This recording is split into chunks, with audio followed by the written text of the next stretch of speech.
Un Airbus 320, hein. C'est un très bon avion. Donc c'est un appareil qui peut transporter entre 154 et 180 passagers. Oui, il était quasiment plein, quoi.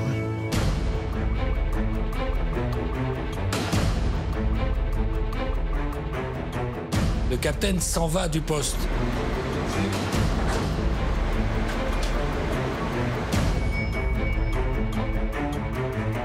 Le copilote est donc seul aux commandes.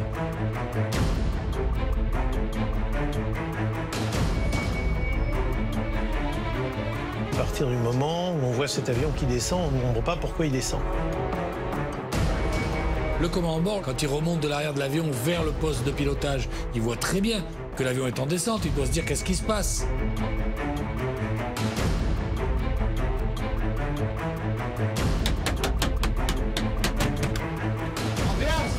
Le commandant de bord, il a tapé sur la porte tant qu'il a pu pendant 10 minutes en pleurant. Et les passagers ont pleuré avec lui. Il veut se suicider, mais pas tout seul. Il pourrait prendre sa voiture, se mettre à 180 km/h et entrer dans un mur. Non, il faut qu'il emmène 149 personnes avec lui.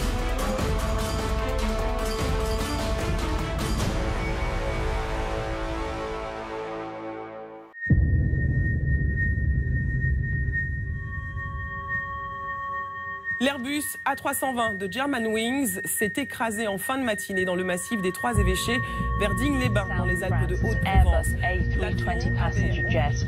We believe it to be a Germanwings flight. A bordo viajaban 142 pasajeros y 6 miembros de la tripulación. 2,5 Monate nach dem Germanwings-Absturz in Frankreich werden heute die Schlachten. 148 personnes étaient à bord et il n'y aurait aucun survivant.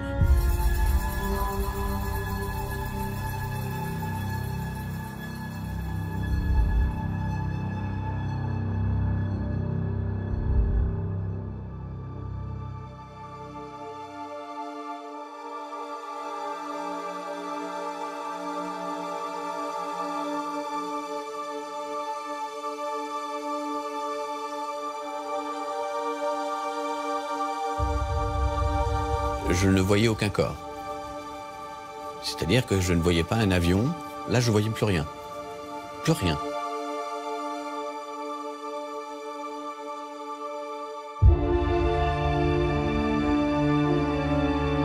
C'est assez hallucinant, c'est du confetti, c'est pulvérisé, quoi. On ne peut pas imaginer que tout est disparu.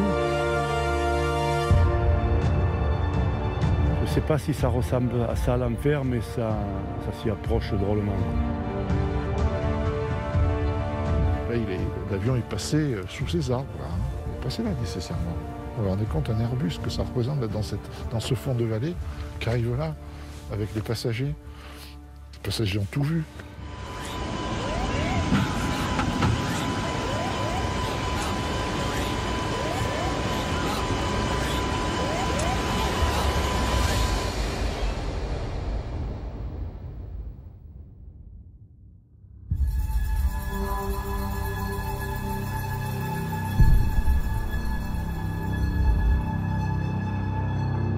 Ce 24 mars 2015 au matin, aéroport de Barcelone en Espagne. Il est 8h30. C'est un jour comme les autres.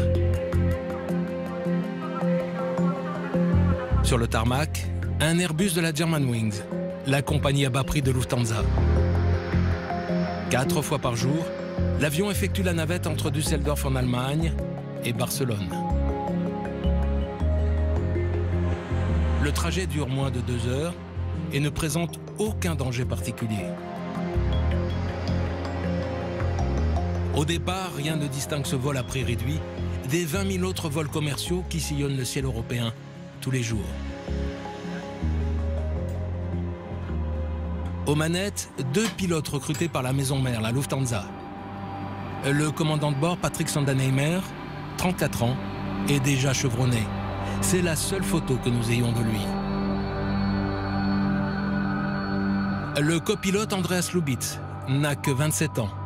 Mais sa jeune expérience est compensée par une passion dévorante de l'aviation. Les deux hommes s'apprêtent à redécoller de Barcelone dans quelques minutes.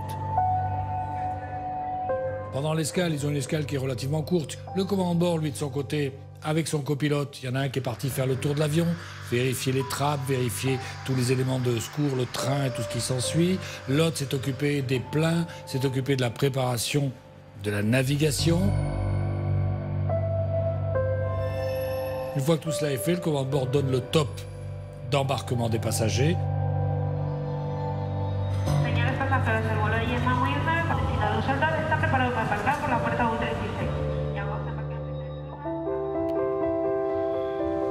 Le vol 95-25 de la Germanwings pour Düsseldorf est très cosmopolite. Les 144 passagers appartiennent à 18 nationalités différentes venant du monde entier. On trouve même 2 journalistes sportifs iraniens. Ils viennent d'assister au célèbre Classico, la rencontre mythique Barcelone-Real Madrid. La veille au soir, l'un d'entre eux a fait un dernier selfie de sa chambre d'hôtel.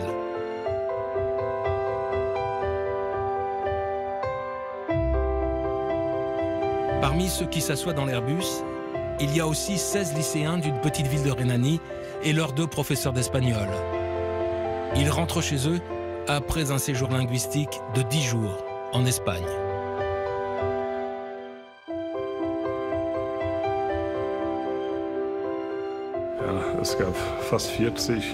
Il y avait une quarantaine d'élèves candidats à ce voyage. Mais la moitié seulement pouvait partir. Alors on a fait un tirage au sort avec mes 2 collègues d'espagnol. Ceux qui n'ont pas été retenus ont bien sûr été déçus de ne pas partir. Quand j'ai pris congé de mes 2 collègues, je leur ai souhaité bon voyage. Je leur ai dit, profitez-en, amusez-vous bien avec les élèves et surtout ramenez tout le monde. Dans l'avion, 2 personnalités, 2 stars de l'opéra allemand.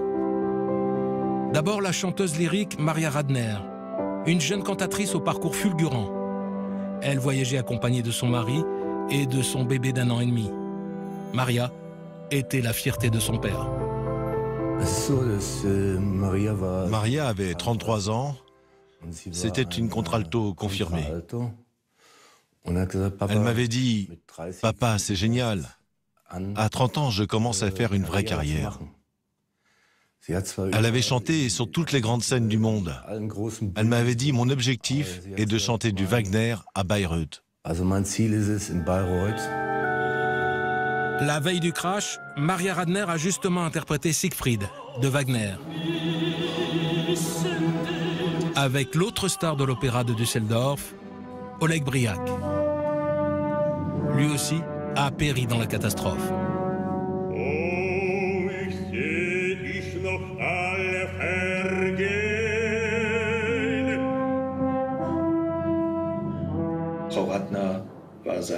Maria Radner était sa partenaire de scène.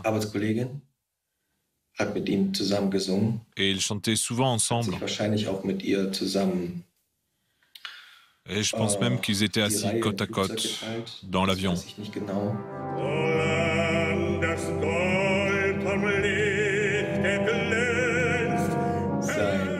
Mon père était fait pour l'opéra. C'était sa deuxième nature. Petit, ça n'a pas toujours été facile pour moi. Je ne l'ai pas souvent vu à la maison. Les autres passagers sont en majorité de jeunes actifs qui prennent souvent l'avion pour leur métier. Parmi eux, un décorateur d'intérieur espagnol, Robert Oliver Calvo. Il se rendait en Allemagne pour inaugurer la boutique d'une célèbre marque de prêt-à-porter catalane. Sa mère pleure aujourd'hui son fils unique. Le dimanche d'avant, nous déjeunions ici tous ensemble avec Robert et ses enfants. Et justement, on rigolait en parlant de son voyage. On lui disait « Tu vas encore refaire ta garde-robe gratis ». Des blagues dans ce genre.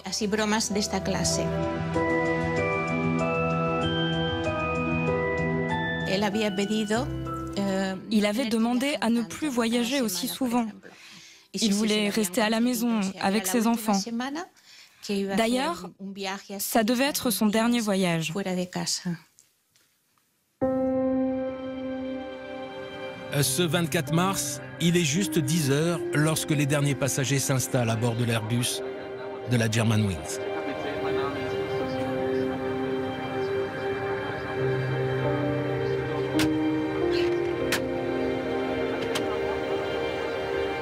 Un Airbus 320, hein, c'est un très bon avion. Donc c'est un appareil qui peut transporter entre 154 et 180 passagers. Oui, il était quasiment plein.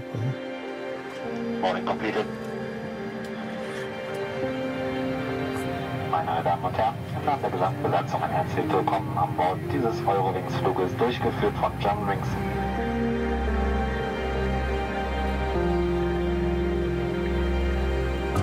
On signe les papiers officialisant tout cela.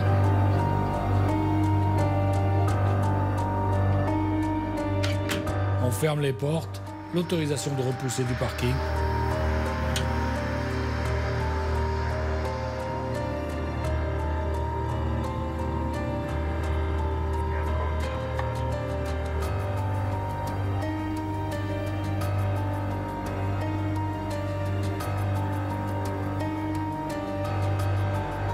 C'est enfin le décollage de Barcelone, direction Düsseldorf.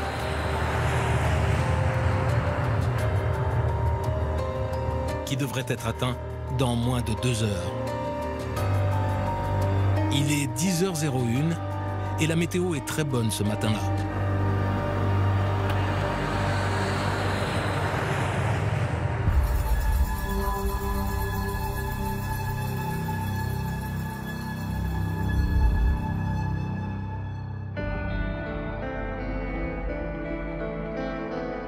Ils sont montés directement vers 38 000 pieds.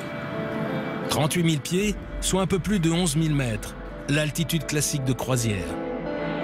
Pour rejoindre l'Allemagne, l'avion va d'abord survoler le sud de la France. En cabine, quelques minutes après le décollage, le service à bord a commencé. Rien d'autre à signaler.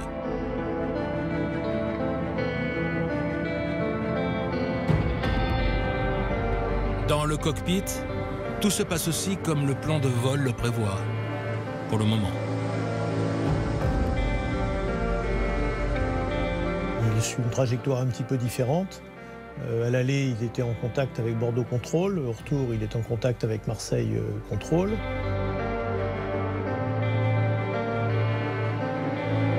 Vous êtes autorisé vers un point qui s'appelle Imar. Irmar, c'est une balise de navigation située en France, sur la route qui mène l'avion à Düsseldorf. L'avion est bien au cap 023 vers Imar. Et c'est là que tout commence. Alors que le vol se déroule normalement et que l'appareil est en pilotage automatique, le commandant de bord, Patrick Sandenheimer, annonce à son coéquipier qu'il va quitter le poste de pilotage.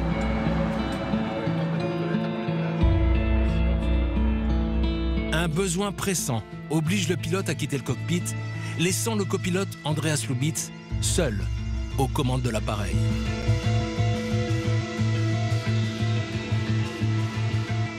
Le capitaine s'en va du poste.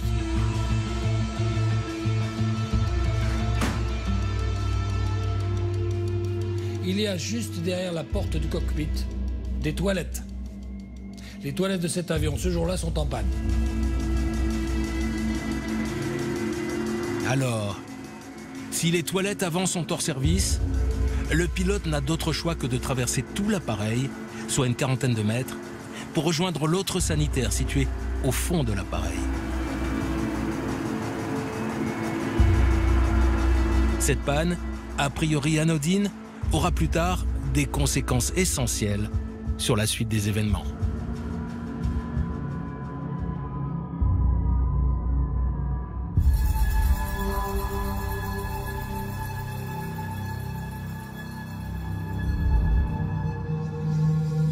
Sur un site internet spécialisé, nous avons pu retrouver le trajet exact du vol 95-25 de la Germanwings. Ce matin du 24 mars 2015, l'avion affiche bien une altitude de 38 000 pieds, cela jusqu'à 10h31 minutes et 54 secondes très exactement. Tout se passe normalement à bord de cet avion. Cet avion apparaît en très bon état. Seulement, Une seconde plus tard, les contrôleurs d'Aix-en-Provence s'aperçoivent que l'Airbus est en train de descendre. On voit cet avion qui entame une descente.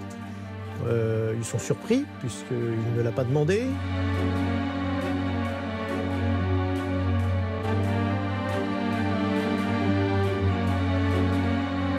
Ils ne comprennent pas, ils appellent. Immatriculation de l'avion, répondez, donnez vos intentions, pas de réponse. Ils appellent d'autres avions pour leur demander de faire le relais, ce qui se fait très classiquement.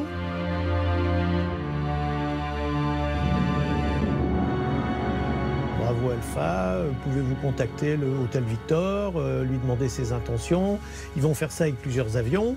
Et puis à chaque fois, ils vont recevoir un message disant « il ne se passe rien ». Comme eux, sur leur radar, ils voient quand même la trajectoire de l'avion, très clairement, descendante, vers le sol, très stable. Comprennent que ça va mal se terminer. On le voit sur ce site internet. L'avion descend tranquillement, sans même d'ailleurs que les passagers ne s'en rendent compte.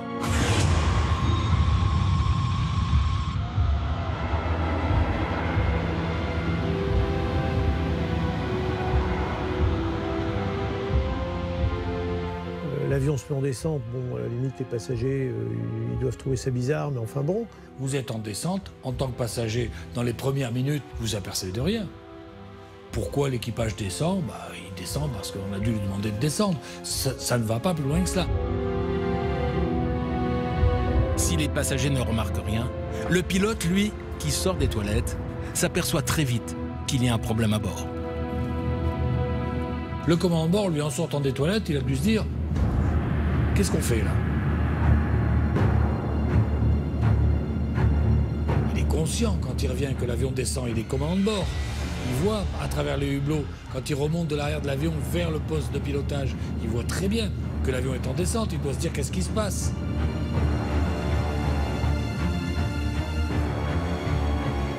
Du reste, quand il revient, première chose, il frappe à la porte.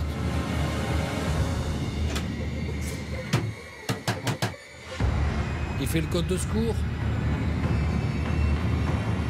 La porte s'ouvre pas. J'aurais été à sa place, j'aurais dit, soit il est mort. Et soit un terroriste qui a décidé de conduire l'avion vers le sol, soit un équipage qui a décidé de se suicider.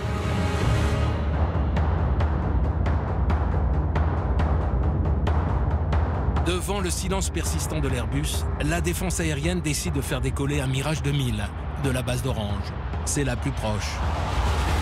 Et il ne faut que 7 minutes aux chasseurs pour rejoindre la région où a été signalé l'Airbus A320. Lorsque le Mirage 2000 parvient dans la zone qui lui a été indiquée par les contrôleurs, il ne voit rien. Il n'y a pas d'avion dans le ciel, puisque ce qu'il cherche, c'est dans le ciel.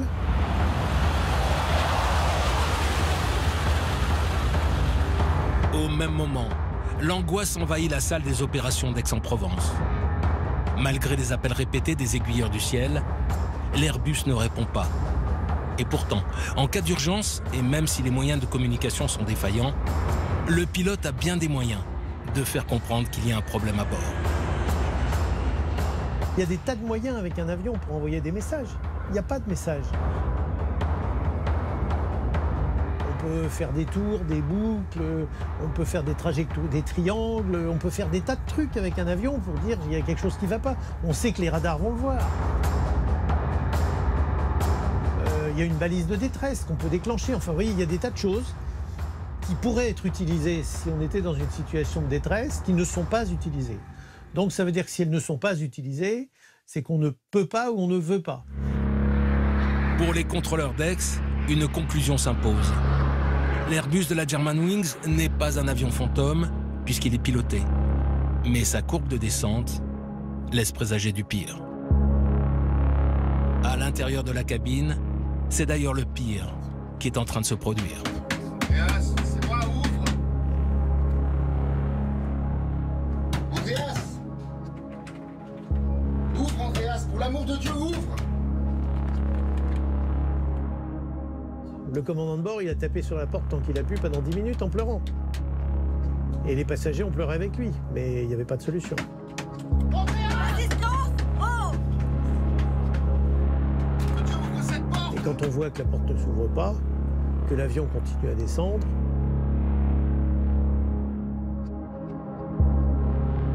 on voit que la trajectoire de l'avion ne varie pas d'un poil. On voit que le commandant de bord n'obtient aucun résultat à ses cris, à ses hurlements. Et donc, voilà, c'est l'effroi. Mais j'imagine que dans cet effroi, on espère toujours jusqu'au dernier moment qu'il va se passer quelque chose et que c'est pas possible, parce que c'est pas possible. Andreas! Pour l'amour de Dieu, ouvre cette porte!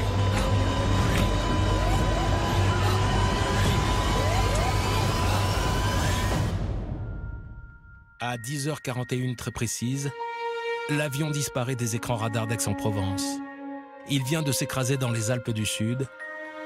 Le reste n'est plus que silence.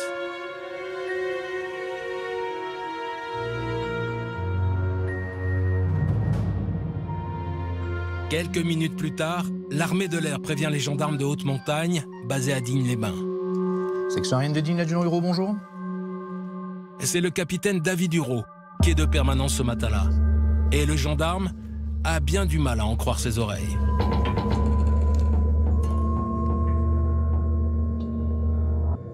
Quand il me dit A320, je lui dis mais Airbus A320, et je lui dis même genre d'avion avec 150 personnes dedans, et il me dit oui, c'est bien ça, quoi. On croit vraiment qu'on part sur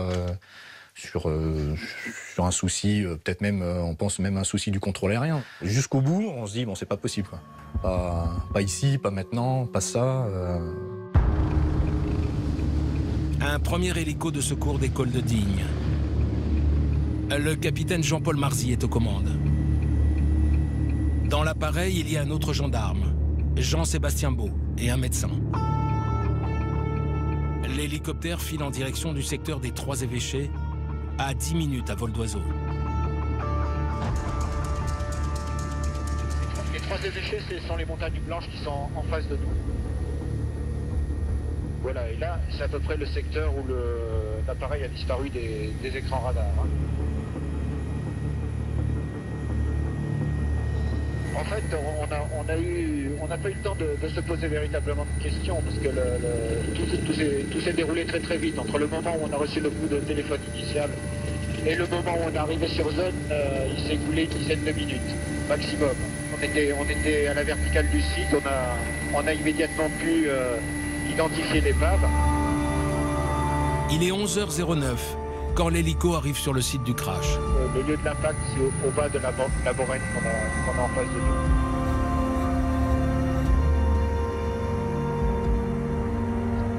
La machine a frappé ici et s'était concentrée sur ce cirque qu'on a en face de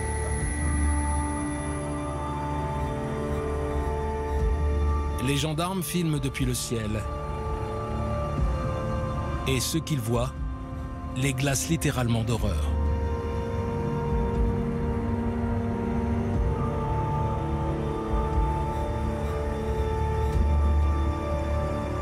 On avait du mal à imaginer que ce soit la carcasse d'un avion. C'était la première fois qu'on voyait quelque chose de cette ampleur. Et il restait pratiquement plus rien, des débris, quelques petits débris fumants de petite taille, hein, parce que tout avait été pulvérisé à l'impact. Bon, il restait juste un petit morceau qui était identifiable parce il portait encore son immatriculation de l'aéronef, mais c'était quasiment le plus gros morceau qu'on a pu repérer. Ce que les premiers secouristes découvrent sur ce flanc de montagne est hallucinant. Des milliers de débris éparpillés sur 3 hectares. Et aucun survivant. C'est dire la violence du choc.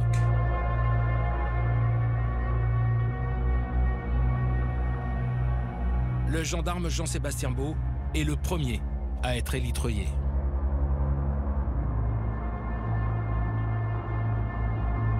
On est relié sur le haut du crash. Donc sur le haut, près d'un gros rocher, un endroit un petit peu plat. Et dès le début, on voit plein de débris et bien sûr des victimes parsemées sur le flanc. Moi je suis descendu à pied au début pour trouver c'est possible survivant. Il a rapidement vu que ce n'est pas possible. Une autre mission est alors assignée au premier gendarme secouriste. Retrouver la boîte noire de l'appareil. Je ne sais pas à quoi ça ressemblait, en boîte orange qui faisait à peu près cette taille-là. Donc on me l'a rapidement dit, je suis descendu dans le vallon qui me semblait le plus accessible.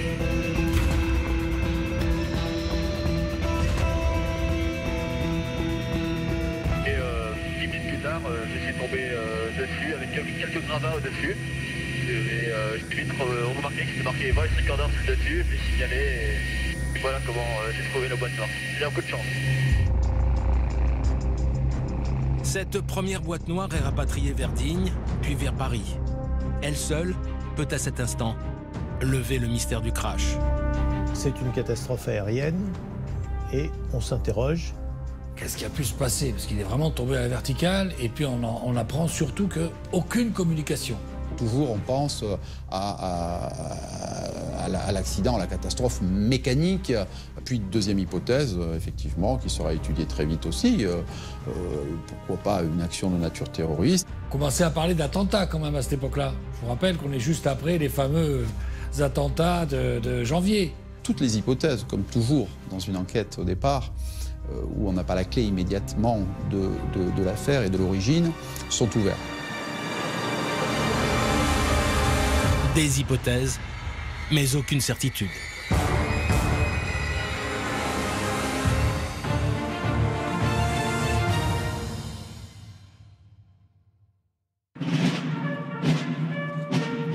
Ironie du sort. Ce 24 mars, le roi et la reine d'Espagne sont en visite officielle à Paris. Ils viennent d'apprendre la terrible nouvelle du crash. 50 de leurs compatriotes étaient dans l'avion.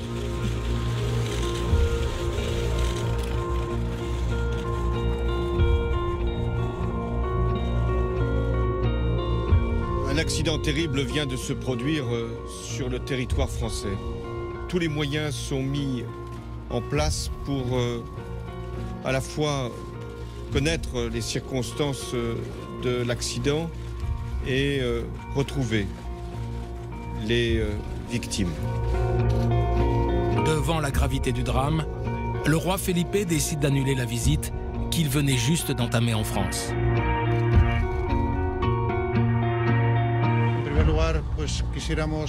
Nous voudrions présenter nos plus sincères condoléances aux familles qui ont perdu un être cher aujourd'hui.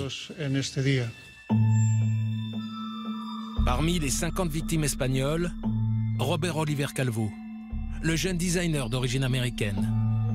Sa mère se souvient du moment où elle a appris le drame. J'étais à la maison ce matin-là et ma fille m'a appelé au téléphone.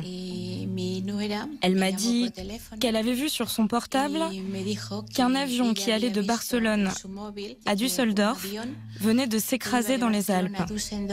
J'ai tout de suite pensé, non, c'est pas possible, c'est pas possible. J'ai dit à Maribel, tu sais, il y a beaucoup d'avions qui décollent de Barcelone vers l'Allemagne. Pourquoi tout de suite penser que c'est celui de Calvo qui s'est écrasé? Seulement, les télévisions espagnoles confirment très vite qu'il s'agit du vol de Robert Calvo.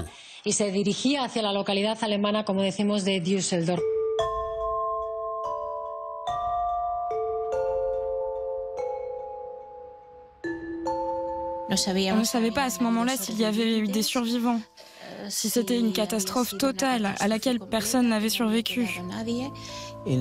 Dans ces moments-là, tout est confusion et chaos. Mais une fois qu'on a compris que c'était une catastrophe et qu'il n'y avait pas de survivants, alors oui, on est allé à l'aéroport. À l'aéroport de Barcelone, les familles de victimes arrivent dans un état de choc inouï.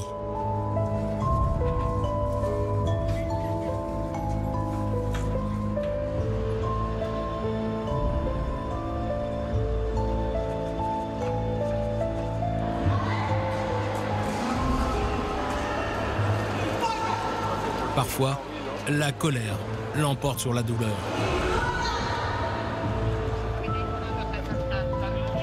Protégés par la police, les proches des passagers sont conduits dans un local, à l'abri des regards. Dans la salle, ils avaient installé plusieurs tables pour les familles présentes. Là, ils nous ont demandé comment ils étaient habillés pour qu'on puisse les reconnaître. Et ils nous ont aussi fait des prélèvements ADN. À Düsseldorf, le contraste est saisissant. La presse est tenue à l'écart. Le hall de l'aéroport évacué. Sur le panneau d'affichage, le vol de la Germanwings est toujours annoncé, mais sans heure d'arrivée. Les familles des 72 passagers allemands, strictement protégés, arrivent au compte-gouttes, dans un désespoir total.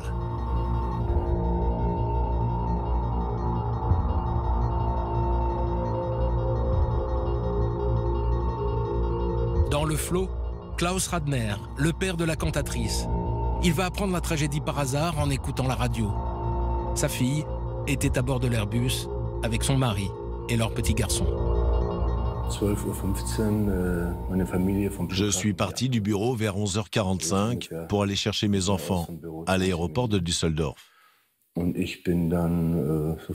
Et sur la route, j'ai entendu à la radio que l'avion qui venait de s'écraser était parti de Barcelone à destination de Düsseldorf.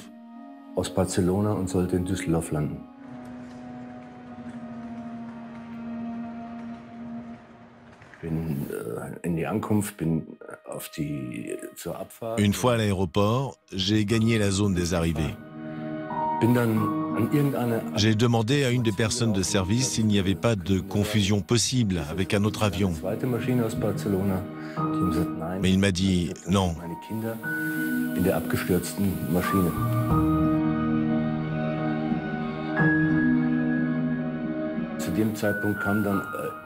Et puis, j'ai reçu une alerte sur mon portable. Le message disait « Aucun survivant dans la catastrophe de Germanwings ». Alors je me suis dit « Ils sont tous morts ».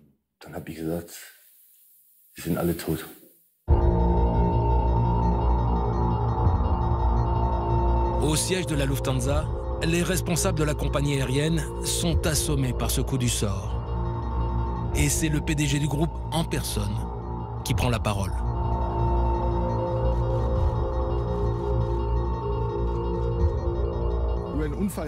À l'heure actuelle, nous ne pouvons encore rien dire des circonstances de l'accident. Nos premières pensées et nos premières prières vont vers les familles des passagers et de l'équipage. C'est vraiment une heure noire pour Lufthansa. Au soir de ce mardi 24 mars, il reste que les familles des passagers sont au désespoir et surtout frustrées par le manque d'explications. Comment est-ce possible que cet Airbus A320 si normal, si anodin, avec une bonne météo au départ, comment est-ce possible qu'il ait pu tomber? Mais pourquoi? Pour quelle raison? Quelle est la cause? Personne n'en sait rien. Alors, pourquoi l'Airbus de la Germanwings n'a pas envoyé de message? Pourquoi n'a-t-il pas lancé d'appel de détresse? A-t-il été victime d'un terroriste? D'une panne technique? D'une asphyxie générale? Ou pourquoi pas, hypothèse que personne n'ose imaginer, du suicide d'un de ses pilotes?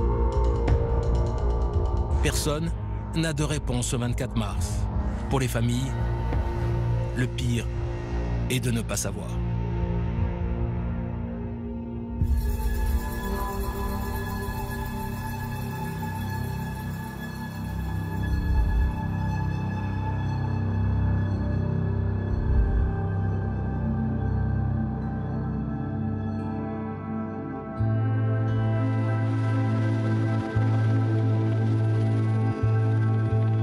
Dans l'Airbus, il y avait 72 Allemands et 50 Espagnols. Il est donc logique que la chancelière allemande, Angela Merkel, et Mariano Rajoy, le président du gouvernement espagnol, soient accueillis par François Hollande, ici, dans le petit village du Vernet, à quelques kilomètres du lieu du crash.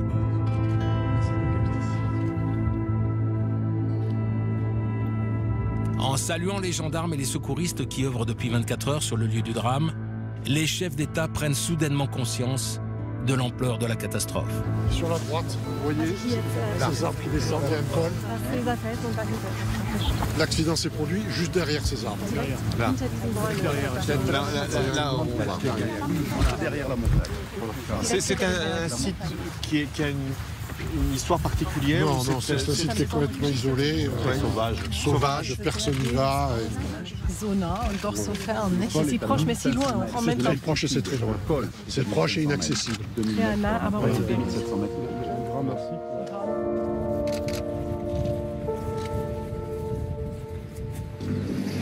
Malgré la présence des officiels, le balai des hélicoptères dans le ciel des Alpes continue. L'urgence est de parvenir à identifier les corps des 150 passagers et membres d'équipage. Un travail harassant et macabre, dirigé par le colonel Patrick Touron, le patron de l'Institut de recherche criminelle de la Gendarmerie nationale. On a l'impression, quand on arrive, qu'on ne va jamais y arriver. C'est tellement immense, c'est tellement hostile qu'on se dit que ça ne va pas marcher, on ne va pas réussir à aboutir.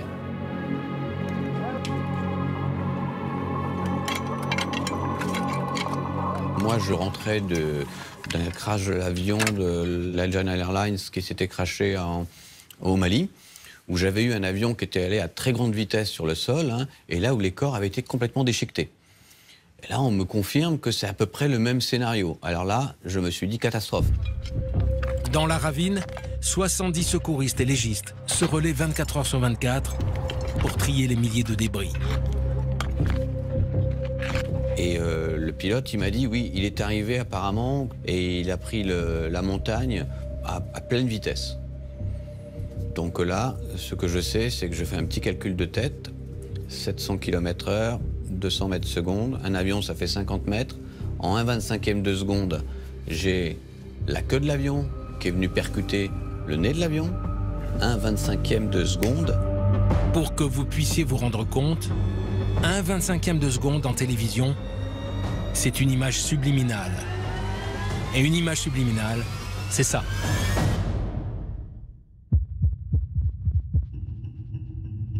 Pour les secouristes et les gendarmes, le plus dur n'a pas été de manipuler les bouts de carcasse de l'avion. C'est bon?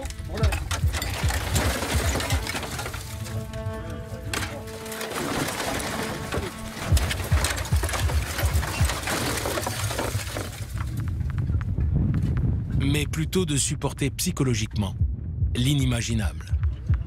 Comme je ne vois pas de corps, je ne voyais que des morceaux. J'ai fait un rapide calcul en me disant 30 fragments de corps par victime, 150, ça fait à peu près 6000 morceaux qu'il va falloir que je l'analyse ou que je retrouve.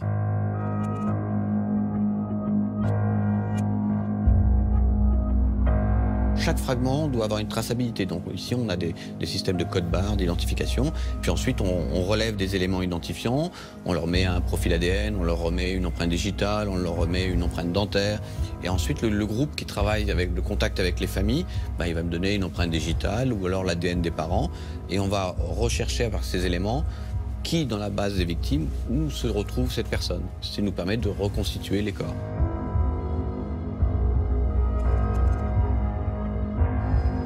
L'objectif sur un avion, sur un crash, c'est de permettre aux proches des familles de récupérer leur corps au plus vite, ce qui paraît une grande attente. En tout cas, c'est notre attention.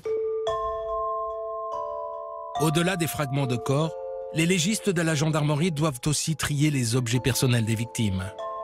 Avec l'ADN, ce sont ces effets qui permettront d'identifier les passagers. Il y a beaucoup d'éléments qui ne sont pas identifiables ou rapprochables directement, mais des bouts de jeans, des bouts de vêtements, et ça c'est pareil, on ne veut pas laisser. Donc en gendarmerie, on récupère tous ces éléments. Ce qu'il faut bien savoir qu'il y a des éléments qui vont réussir à être identifiés, et puis d'autres où on peut associer à une victime. Typiquement pour nous, ce qui est toujours le plus dur à vivre, mais vraiment très dur, c'est lorsque vous avez des...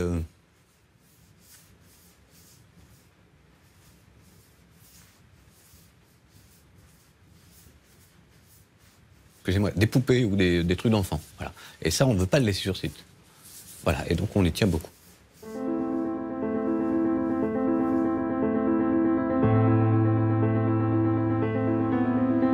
Cela tient du miracle.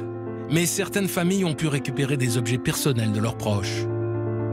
À Barcelone, les parents de Robert Oliver Calvo, le jeune designer, les ont reçus 6 mois après la catastrophe.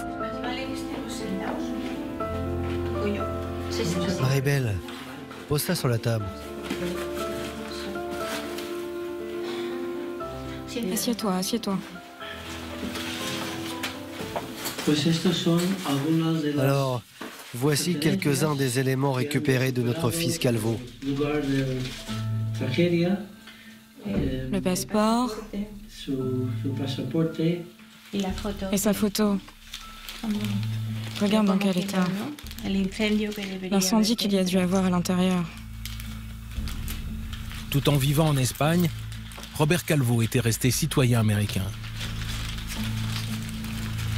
Et là, on a ses clés, enfin ce qu'il en reste.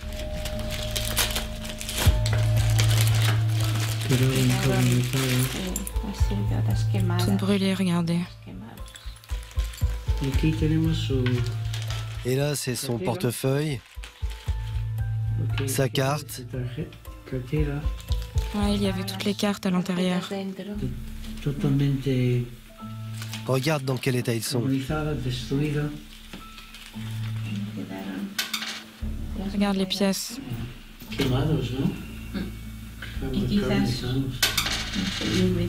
Ouais, elles sont comme toutes oxydées.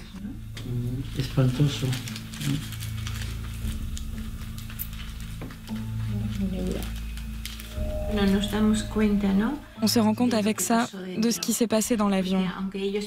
Peut-être que leurs derniers instants ont été très courts. Tu te rends compte? L'avion a pris feu. Regarde ce qu'il reste. Tous ces objets calcinés témoignent de l'incroyable violence du crash. Mais ce qui hante le plus les familles, c'est de connaître la vérité. Et le moins que l'on puisse dire, c'est que dans les heures qui ont suivi la catastrophe, rien n'est fait pour les rassurer.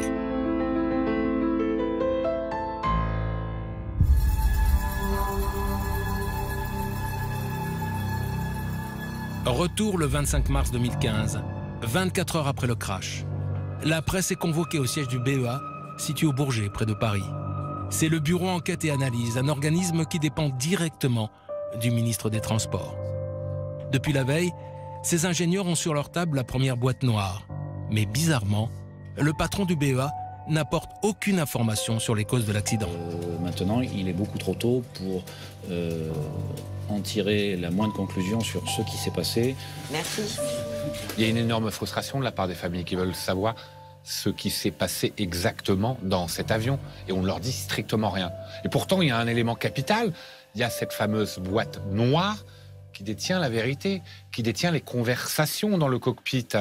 Et là, rien. Conférence de presse, rien de la part du BEA. On se dit, mais qu'est-ce qui s'est passé exactement?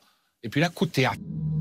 Alors que la catastrophe a eu lieu sur le territoire français, c'est un journal américain, le New York Times, qui va révéler les causes du crash au monde entier. D'après le New York Times, en effet, il ne s'agit pas d'un accident, mais d'un acte volontaire causé par un membre de l'équipage. Le pilote de la Germanwings était bloqué à l'extérieur du cockpit avant le crash en France. Il est certain qu'à la fin du vol, l'autre pilote est seul et il n'ouvre pas la porte. Comment le journal américain a-t-il eu accès aux données de la boîte noire? Qui les lui a fournies? Alors est-ce que ça peut être un gendarme? Est-ce que ça peut être un agent du BEA? Est-ce que ça peut être quelqu'un de l'aviation civile? On ne sait pas. En tous les cas, il y a eu fuite. Des fuites émanent du BEA au plus haut niveau, au plus proche de l'enquête, dans les 24 heures, passent par les États-Unis et reviennent. Autant vous dire que le procureur et la justice française, ils n'ont pas du tout apprécié. Incroyable. Le procureur de la République de Marseille en personne, chef de l'enquête sur la catastrophe de la Germanwings, avoue avoir été informé en lisant la presse américaine. Je regrette, et je regrette sincèrement et fortement, pour que les choses soient bien claires, ne pas avoir bénéficié en tant que patron de cette enquête des éléments en temps réel. Voilà, c'est tout pourquoi j'ai dit un peu tard à mon goût. Le procureur qui n'était pas encore au courant, qui l'apprend par les journaux, franchement, ça n'avait pas propre.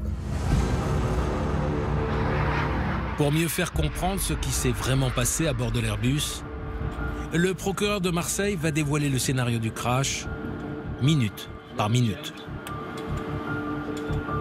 Durant les 20 premières minutes, les deux pilotes échangent tout à fait de façon normale, comme deux pilotes normaux au cours d'un vol.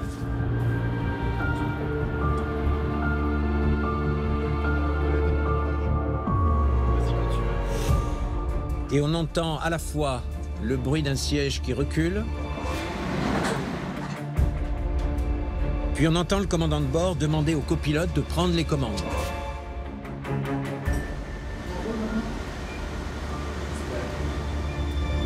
Et le bruit d'une porte qui se ferme. De toute évidence, le pilote a quitté son poste en laissant le copilote Andreas Lubitz seul dans le cockpit. À ce moment-là, le copilote est donc seul aux commandes. C'est alors qu'il est seul que le copilote manipule les boutons de ce qu'on appelle le Flight Monitoring System pour actionner la descente de l'appareil.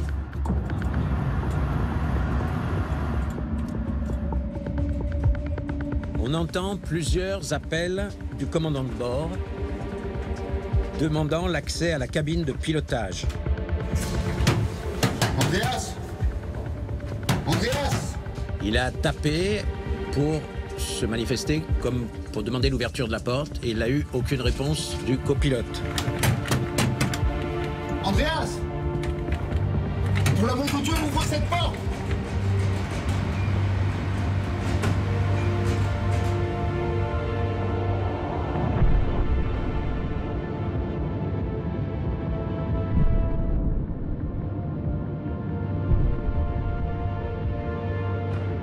On entend à ce moment-là un bruit de respiration humaine à l'intérieur de la cabine et ce bruit de respiration, nous l'entendrons jusqu'à l'impact final.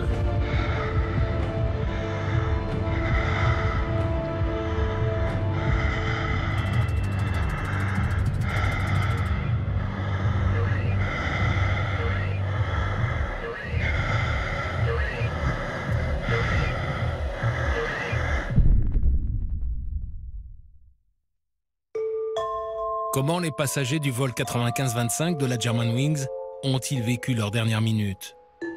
Ont-ils réalisé ce qu'il se passait à bord? Toutes les familles des victimes sont tentées par ces questions. Les parents du jeune Robert Oliver Calvo voulaient savoir. La justice française leur a fait écouter l'enregistrement de la boîte noire. Nous avons écouté ce qu'il y avait sur la boîte noire, notamment les toutes dernières secondes, avec les cris de désespoir des passagers.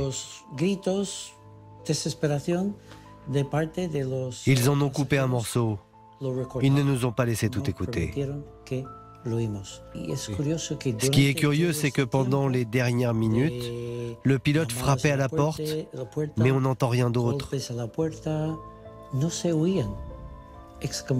Il n'y a pas d'exclamation, de cris, des appels à l'aide. On n'entend rien d'autre, sauf pendant les dernières secondes. Tout le monde a vu que l'avion descendait, mais personne ne s'est rendu compte que le copilote se dirigeait contre une montagne. Personne n'a remarqué qu'un assassin était en train de les assassiner. Si les familles des victimes parlent d'un assassinat, c'est parce que pour elles, celui qui a précipité l'avion sur les montagnes françaises est un assassin.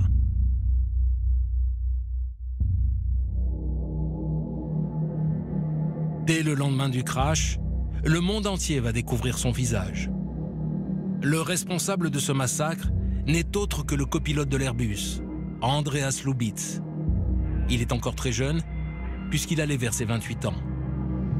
Il vient d'une petite ville de Rhénanie, entre Cologne et Francfort, monte à bord. Et c'est ici qu'est née sa passion pour le ciel et les avions. So, gleich geht's los. Le jeune homme que vous voyez de dos n'est autre qu'Andreas Lubitz. Il a 17 ans lorsque ces images sont tournées à l'aéroclub de Montabor, où il s'entraîne au planeur. C'est son instructeur qui filme. Tu m'as filmé? Tout jeune déjà, Andreas Lubitz adorait multiplier les piquets au sol.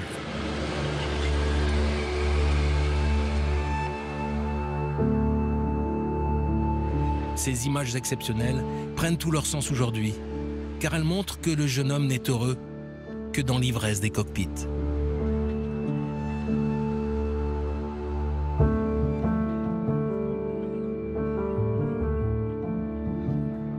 Quand on voit ces images, on sent qu'il est dans son élément, qu'il est vraiment dans son milieu. Lui, l'enfant, complexé sur le plancher des vaches, qui était un jeune homme un peu timide, un peu inquiet, et bien là, dans cette silhouette qu'on voit juste de dos, on voit quelqu'un qui vit résolument, pleinement, et qui est en train de toucher son rêve, qui est celui de devenir un jour un commandant.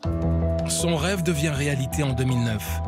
Il intègre alors la prestigieuse formation de la Lufthansa en Arizona. C'est la compagnie qui paye sa formation. Il se frotte alors au pilotage de vrais avions et en profite pour survoler les grands sites américains. Seulement, très vite, le séjour américain est interrompu, car Andreas Lubitz a un problème que personne n'avait décelé. Dès son entrée à Lufthansa, ça fait même pas 2 mois qu'il est là, en étant ab initio, c'est-à-dire qu'il a encore jamais volé, il débute déjà par 10 mois complets de problèmes psychiatriques graves. Andreas Lubitz rentre en Allemagne, où il soigne sa dépression ici, au CHU de Düsseldorf. Les médecins décèlent alors une paranoïa aiguë et des tendances suicidaires.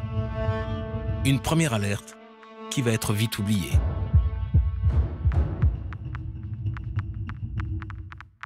En 2010, Lubitz reprend sa formation et réintègre la Lufthansa. Pour le PDG de la compagnie, cet incident de parcours n'a rien d'anormal.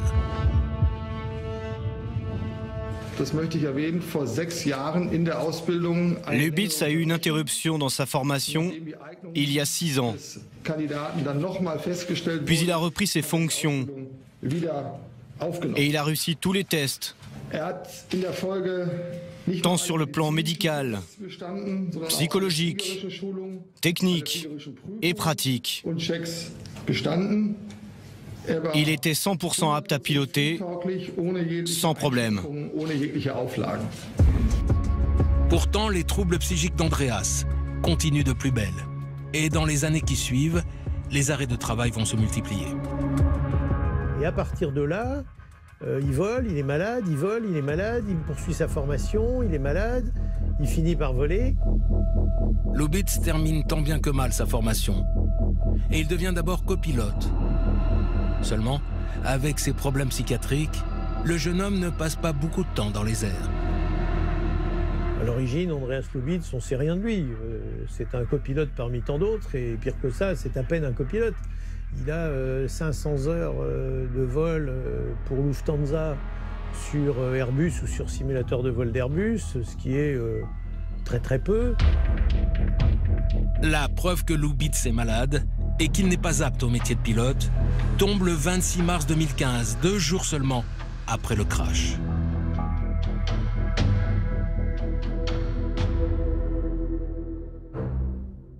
Ce jour-là, la police allemande perquisitionne l'appartement du copilote à Düsseldorf.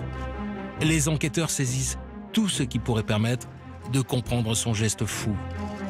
Des cartons entiers d'antidépresseurs sont saisis et surtout 2 feuilles d'arrêt maladie signées par un psychiatre qui ont été déchirées par Lubitz lui-même. Des arrêts de travail qui couvrent la période du 12 au 30 mars 2015. Donc, Lubitz n'aurait jamais dû voler ce 24 mars.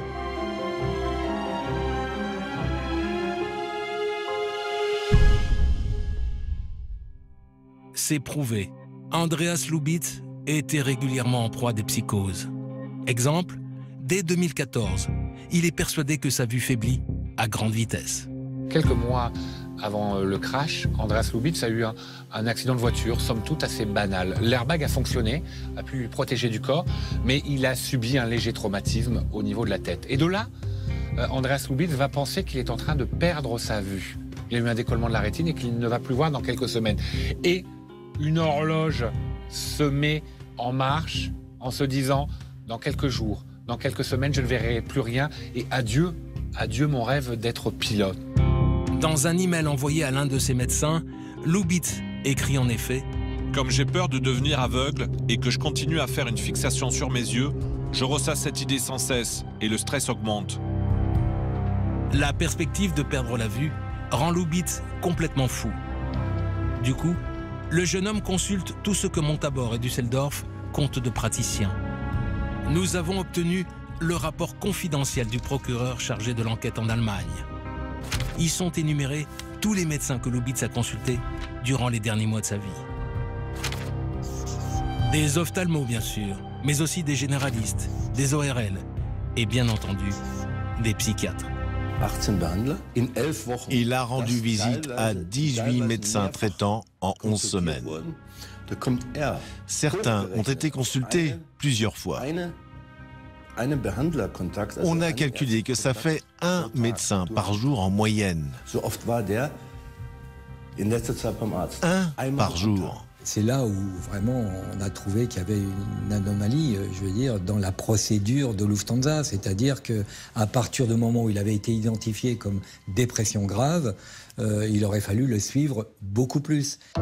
Autre révélation, dans ce même rapport, le procureur allemand mentionne un email d'Ursula Lubitz, la mère du copilote. Il n'est pas daté, mais sans doute écrit quelques semaines avant le crash. La mère d'Andreas est alarmée par l'état mental de son fils et elle supplie son psychiatre de le reprendre en charge. Sa mère écrit au psychiatre et lui demande « Reprenez mon fils en traitement, il ne va pas bien ». Elle est pétrie de contradictions. Elle sait que ça va pas dans la tête de son garçon, un peu complexe, que des choses se passent, qu'il est dépressif. Elle va appeler le psychiatre de son fils en disant « Reprenez-le, il va pas très bien, il va chuter, je le vois, il est en train de glisser sur une sale pente. » Et puis finalement, elle ne va pas, en revanche, avertir la Lufthansa des problèmes récurrents psychiatriques de son fils, parce qu'elle sait que si elle fait ça, eh bien, elle va briser le rêve de son fils, son Graal, qui était de devenir pilote de la Lufthansa. Alors, comment se fait-il que la famille de Lubitz, ou les nombreux médecins consultés, n'aient pas prévenu la Lufthansa?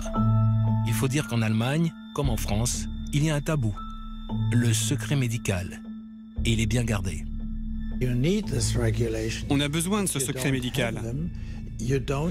Car sans lui, vous n'aurez plus de relation de confiance avec le médecin. Beaucoup de pilotes, aujourd'hui beaucoup plus qu'autrefois, n'osent plus parler de leur état psychologique. Ils n'osent pas dire qu'ils sont déprimés, de peur de perdre leur licence. À cause du secret médical, les problèmes psychiatriques de Lubitz sont passés inaperçus aux yeux de son employeur, d'autant que rien dans le comportement du jeune homme ne pouvait indiquer un quelconque problème. Il était en effet très difficile de déterminer cette anormalité de Lubitz, parce qu'il était plutôt beau gosse, plutôt sympa, passionné, qui faisait bien son boulot, compétent, il était nickel. Oui, enfin, il se présente comme un type en bonne santé qui va bien, mais il a quand même des demandes d'arrêt de travail très régulières. En 5 ans, il a fait 500 heures de vol, c'est-à-dire y compris sa formation. Donc ça veut dire qu'en gros, il a été en congé 6 mois ou 8 mois par an, ou en maladie. Quand même, vous vous posez des questions. Bon, il y a quand même beaucoup de gens qui ne se sont pas posés de questions. En effet, ces arrêts de travail réguliers du copilote auraient dû attirer l'attention de la Lufthansa. Pourtant, les médecins de la compagnie ont toujours considéré Lubitz apte au travail. Et il y a une explication à cela. La visite médicale, telle qu'elle est prévue, n'a pas de test fiable sur le comportement des individus. Vous avez la vue, l'audition, les problèmes cardiaques, etc. On vous demande est-ce que ça va ? Évidemment, vous allez dire oui, ça va. Est-ce que vous avez des problèmes? Ben non, j'ai pas de problème. Je veux dire, après tout, c'est le métier. C'est vrai que c'est l'angoisse de ne pas être pris à la visite médicale. Donc, on est dans le déni en même temps et on se protège. Si la Lufthansa n'a pas voulu déceler la psychose rampante chez son jeune copilote, la famille d'Andreas aurait peut-être pu tirer la sonnette d'alarme. Toujours est-il qu'aujourd'hui, la famille Lubitz fuit les médias. Les seuls à se montrer au grand jour sont les grands-parents d'Andreas. On les voit sur ces images 2 jours après la catastrophe. Ils se sont rendus sur les lieux du drame dans les Alpes du Sud. Étrangement, Gunther, le père du jeune homme, n'a pas fait le déplacement. La seule image de lui remonte au soir de la perquisition à son domicile, à Montabor. Mais depuis ce 24 mars fatidique, cette ombre furtive ne se montrera plus au grand jour.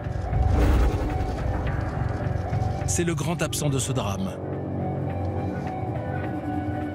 Gunther est un homme assez austère, assez absent dans le giron familial, car il est très pris par ses activités professionnelles. Mais il va se rendre compte à un moment donné que ça se passe pas très bien pour son fils, que son fils va mal. Et donc il va se rapprocher. Il va se rapprocher progressivement par une passion partagée à la fois par le père et par le fils, qui est la course à pied. Ils vont même faire un marathon et ça aura été un peu leur défi à eux deux avant qu'arrive cette tragédie. Grâce au marathon et à la course à pied, le jeune copilote va reprendre goût à la vie. Et dans la foulée, il se fiance avec cette enseignante, Catherine Goldbach. Mais le jeune homme reste fragile. Son état dépressif est latent. Et en 2014, le copilote sombre à nouveau dans la dépression. Entre ses crises et ses problèmes de vision, sa carrière de pilote est condamnée. Il le sait, mais il y a un obstacle, un sérieux problème d'argent. Ce garçon était arrivé à une situation d'impasse professionnelle. S'il n'exerçait pas comme pilote de ligne chez Lufthansa ou Germanwings pendant, je crois que c'était 8 ans, quelque chose comme ça, il allait être obligé de rembourser 70 000 €, ce qu'il n'avait pas les moyens de faire. Et finalement, ce garçon, personne ne l'a aidé à s'arrêter. J'ai vraiment l'impression que c'est dans sa tête depuis très longtemps et que, ça y est, il y a eu quelque chose qui a déclenché le fait qu'il va se suicider. Andreas Lubitz se sent acculé. Il a décidé d'en finir. Les enquêteurs vont analyser sa tablette informatique. Elle va rapidement confirmer les tendances suicidaires du jeune copilote. L'historique de ses recherches sur Internet révèle qu'au départ, le jeune homme cherche à mourir vite. 6 jours avant le drame, Lubitz tape somnifère pour provoquer la mort ou encore cyanure et Valium sans ordonnance. Finalement, Andreas Lubitz abandonne l'idée d'un suicide par médicament. Il voudrait une fin plus violente et plus rapide.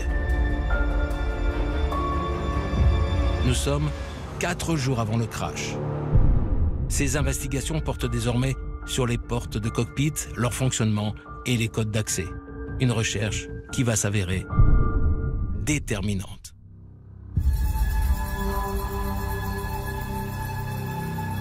Désormais, Andreas Lubitz sait comment s'enfermer seul dans un cockpit. Reste un problème, se débarrasser du pilote. Alors, le jeune homme aurait eu une idée quelques minutes avant le début du vol aller. Est-ce que Andreas n'a pas essayé de piéger le pilote en lui mettant quelques gouttes de diurétique dans le café et qui aurait provoqué finalement son envie d'aller uriner et qui aurait laissé toute la place à Andreas Lubitz pour commettre son entreprise funeste. La thèse du diurétique semble séduisante. D'ailleurs, l'enquête montre que lors du vol aller, le pilote est sorti une première fois pour se rendre aux toilettes et qu'à ce moment-là, Lubitz en a profité pour manipuler le sélecteur d'altitude. Pendant ce vol de Düsseldorf vers Barcelone, le copilote Andreas Lubitz va faire 4 tentatives avec des fausses altitudes pour faire descendre l'avion. Et le commandant de bord s'est absenté. Il a commencé à programmer le pilote automatique vers le sol. Il va afficher 100 pieds. C'est d'ailleurs 100 pieds, c'est 30 mètres. Mais je vous rappelle, 30 mètres par rapport au niveau de la mer. Là, on est dans une zone où il y a des montagnes, autant dire qu'il met en dessous du niveau du sol. Et puis bon, il a changé d'avis, il a retripoté ses boutons.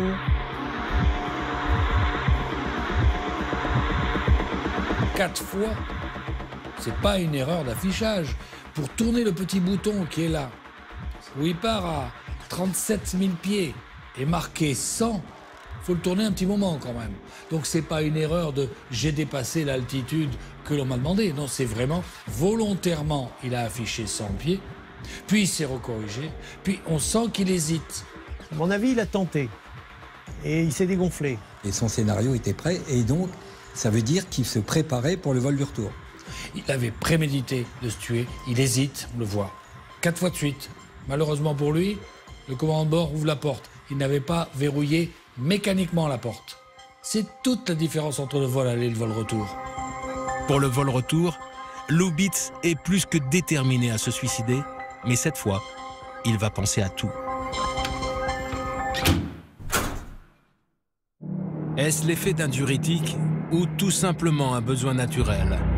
Toujours est-il que lors du vol retour, Barcelone-Düsseldorf, le pilote, Patrick Sondenheimer, est une nouvelle fois contraint de sortir du cockpit pour aller aux toilettes. De l'intérieur, on l'ouvre comme on veut, de l'extérieur, il faut taper un code. Sauf que, pour le cas où il y aurait quelque chose de grave, il y a un interrupteur qui permet de bloquer le système de code. C'est le fameux bouton lock, unlock. D'ailleurs, dès que le pilote se dirige vers les toilettes, Lubitz en profite pour bloquer la porte.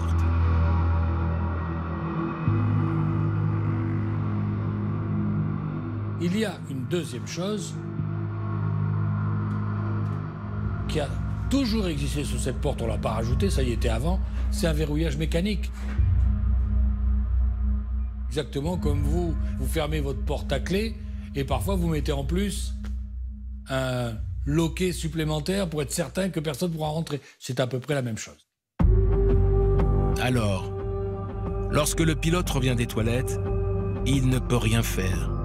Il est comme prisonnier derrière la porte blindée du cockpit.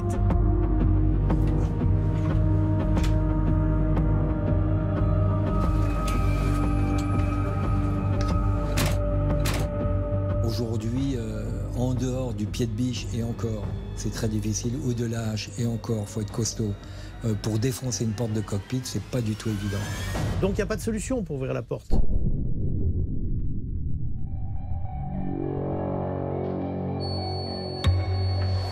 Cela semble à peine croyable. Un pilote d'Airbus transportant 150 personnes qui ne peut plus revenir s'asseoir à son poste. Personne n'avait jamais osé l'imaginer, même après le 11 septembre.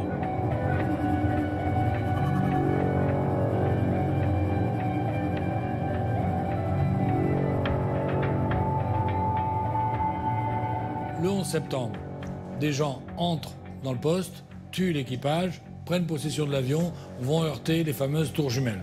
Quand les Américains ont subi le 11 septembre, du jour au lendemain, ils ont dit il y aura des portes sécurisées, des portes blindées. Et chaque compagnie qui n'aura pas ce système sera interdit de vol aux États-Unis. Ça a été radical. Toutes les compagnies du monde s'y sont mises.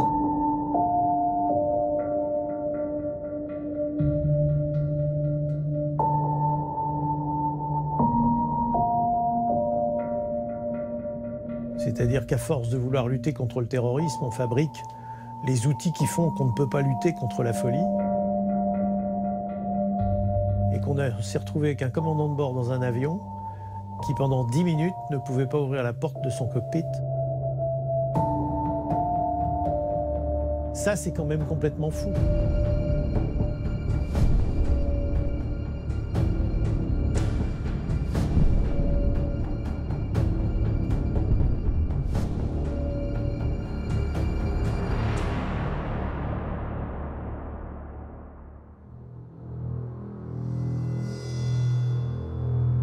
Le cimetière de Montabaur en Allemagne abrite une tombe discrète, un peu à l'écart. Celle d'Andreas Lubitz. Sur la croix, juste un surnom, Andy, pour Andreas. Mais pas de date précise, contrairement à la tradition allemande.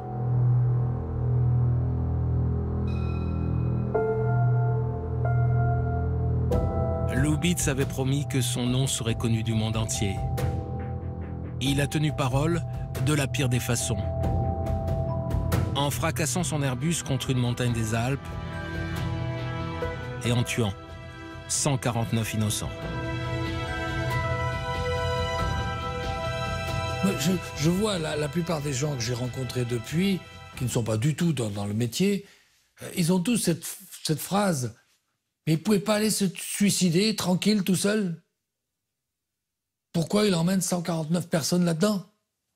C'est effarant. On est dans le domaine de la psychologie de l'individu. Il veut partir, il veut se suicider, mais pas tout seul. Il veut être accompagné quelque part. Tout au long de l'année 2015, les hommages aux victimes se sont succédés dans le monde entier, comme ici en Allemagne. La petite ville des lycéens présents à bord a regardé passer en silence les victimes innocentes de la folie humaine.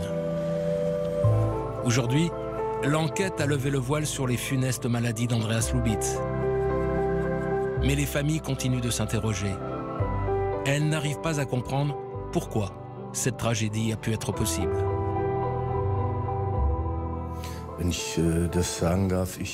Oui, c'est un meurtrier, c'est sûr. Je peux comprendre que quelqu'un subisse une dépression ou se trouve confronté à une maladie psychique, que ça peut arriver. D'ailleurs, moi aussi en ce moment, je suis un traitement et ça m'aide bien. Mais je ne comprends pas comment un homme peut assassiner 149 personnes comme ça. Ce n'est pas explicable par une simple maladie.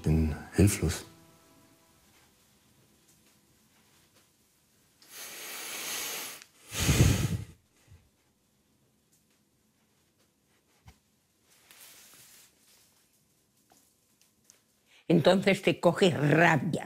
Oui, j'ai la rage. Mucha rabia. Beaucoup de rage. Parce qu'un accident peut arriver. Mais là, ce n'est pas un accident. C'est un assassinat. Et cet assassin, on l'a laissé monter dans l'avion. Pour les familles, Andreas Lubitz n'est donc pas le seul responsable de ces actes. À la cathédrale de Cologne, lors de la messe en hommage aux victimes, l'heure est au recueillement. À l'intérieur, les familles et les officiels sont là. Angela Merkel est venue montrer son soutien aux familles. Quelques rangs plus loin, les patrons de la Lufthansa sont aussi bien présents. Pourtant, c'est la compagnie et son fonctionnement que les familles pointent du doigt. Les responsables du recrutement, les psychiatres, tous ces gens devraient démissionner. Ils ne sont pas qualifiés pour ce travail. Il faut les virer. Il faut changer entièrement tout le système. Quand quelqu'un n'est pas apte, il faut que la compagnie aérienne puisse être informée. Si telle personne n'est pas apte, qu'on l'amène à un psychiatre et qu'on le mette dans un hôpital, mais pas qu'on le laisse monter dans un avion. Non, pas lui. Comment se fait-il que la Germanwings confie à un jeune pilote un avion avec 150 vies humaines à bord sans connaître sa situation, son état mental? À cette question, la Lufthansa et sa filiale Germanwings ne répondent toujours pas. La compagnie allemande fait profil bas. Ses avocats préparent déjà le procès qui viendra déterminer ses responsabilités. En attendant, la Lufthansa a du mal à reconnaître publiquement ses défaillances. Mr. Spohr, can you tell us how somebody with psychological... crashed a plane. Why are you refusing to take questions?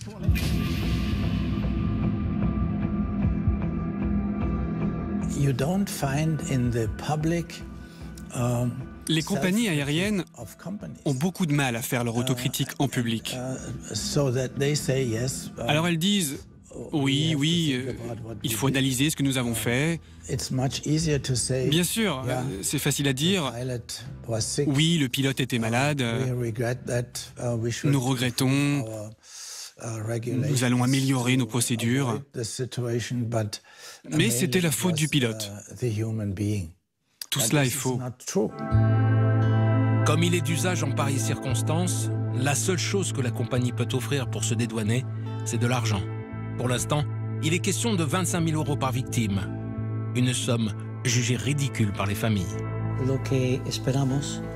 Vous savez, si notre fils était vivant, il pourrait subvenir à l'éducation de ses enfants.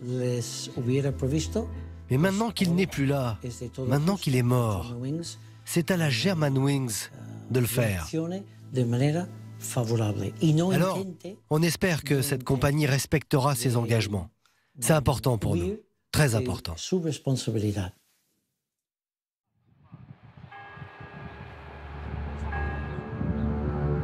Dans les semaines qui ont suivi le crash, les familles de victimes sont arrivées en nombre d'Allemagne ou d'Espagne, au Vernet, dans des bus affrétés par la Lufthansa.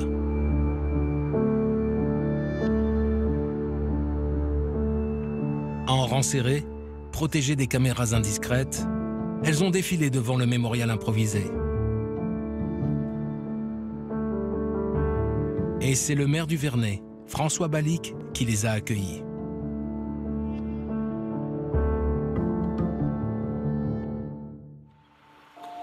C'est encore vrai aujourd'hui. Quand des parents de victimes se présentent, ils leur montrent le chemin vers le site du crash. C'est le chemin qu'empruntent les familles et les proches des victimes lorsqu'elles veulent se rendre sur le lieu de l'accident. Elles empruntent ce chemin. Elles viennent régulièrement se rendre, se recueillir sur le site du drame.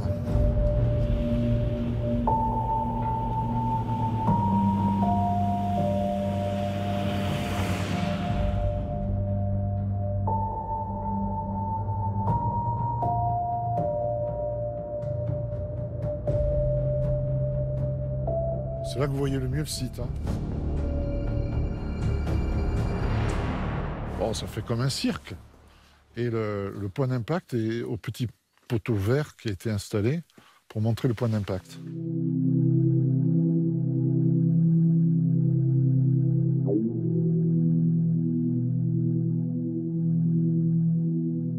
Le gamin, ici, c'était le paradis. Vous imaginez ici la commune, on n'a pas de problème. Ici, tout va bien. Le matin, on se lève, qu'elle soit à faire de la journée, c'est le grand bonheur. Et se retrouver avec ce drame, bon, quand on vient là, bon, quand on voit une traînée d'avion, on y pense. Quand je suis là, moi, je vois cet avion avec ses passagers. Imaginez, fait le sang-froid avec lequel ce fou a amené à la mort 149 personnes. On imagine cet avion, vous vous rendez compte, un Airbus, que ça représente là, dans ce fond de vallée, qui arrive là, avec les passagers. Les passagers ont tout vu.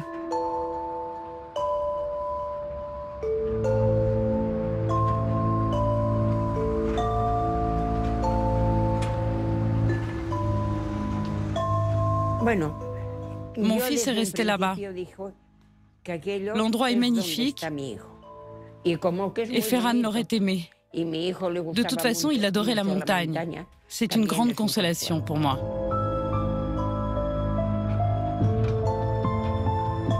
Les rares habitants de ces montagnes de Haute-Provence n'oublieront jamais la funeste journée du 24 mars 2015. La petite commune de Prats-Haute-Bléone, où s'est écrasé l'Airbus, a même érigé une sculpture originale pour immortaliser le crash et ses victimes.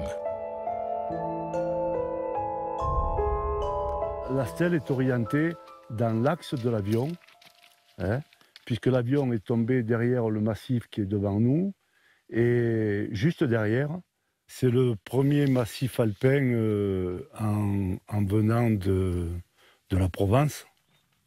Détail qui a ici son importance, la stèle ne comporte que 149 tiges, et non pas 150. On a considéré le copilote, pour nous, n'était pas une victime. Je ne peux pas m'empêcher, moi, de penser à toutes ces victimes, mais surtout à cet enfant, puisque j'ai signé les registres d'état civil, j'ai signé tous les actes de décès. Il ne faut pas oublier qu'il y a un enfant qui aurait eu 2 ans le 12 septembre.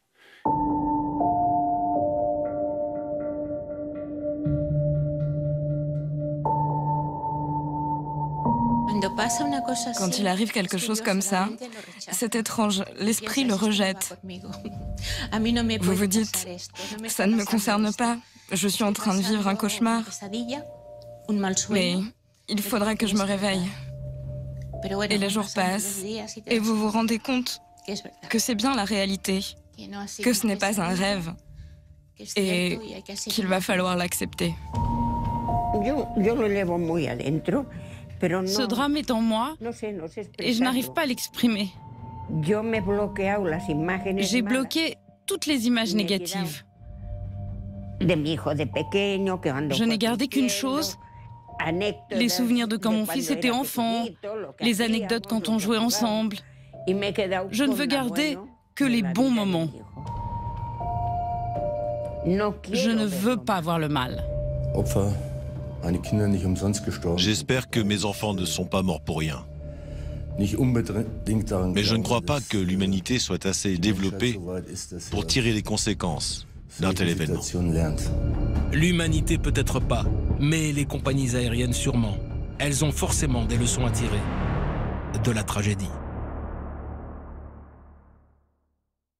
Le bureau d'enquête et d'analyse a tiré les conclusions de cette catastrophe et proposé un renforcement du suivi médical des pilotes.